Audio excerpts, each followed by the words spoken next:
अगर आपको लोगों के सामने हमेशा के लिए अच्छा बनना है तो फिर अपने आत्मसम्मान को कुचल दीजिए। जी हाँ, आपने बिल्कुल सही सुना।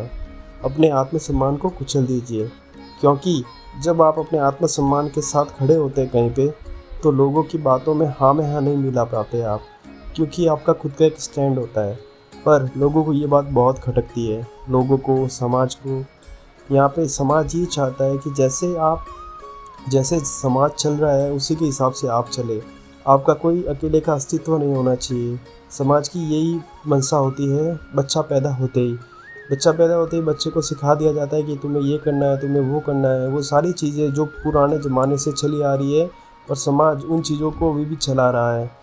मैं ये नहीं कह रहा कि सारी चीज़ें गलत है, पर बहुत सी चीज़ें ऐसी है जो आज के समय में तर्क संगत बिल्कुल नहीं है। बहुत सी चीज़ें आप सोच सकते हैं, जैसे कि हम किसी पे भी अंधविश्वास कर देते हैं, अंधा विश्वास किसी भी चीज़ पर। जैसे कि बिल्ली ने रास्ता काटा तो आप रुक गए वगैरह। ये चीज़ें पहले के ज़माने में किसी टाइम पे रिलेवेंट रही होगी, पर आज के ज़माने में इनका रिलेवेंस लगभग ज़ीरो है। जैसे कि रात के समय में झाड़ू निकालना, क्योंकि उनके उससे हिसाब से कि लक्ष्मी जाती है। पर पहले के ज़माने में लाइट नहीं होती थी रात के समय, इसीलिए झाड़ू नहीं निकाला जाता था, ताकि कोई मूल्यवान चीज़ झाड़ू के साथ, कचरे के साथ बाहर ना चली जाए।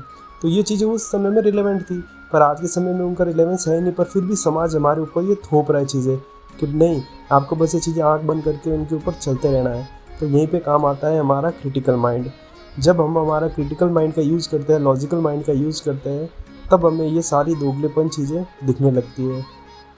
तो मैं आपसे यही आशा करूँगा कि आप भी अपना क्रिटिकल माइंड, लॉजिकल माइंड का यूज़ करें किसी भी चीज़ को मानने से पहले।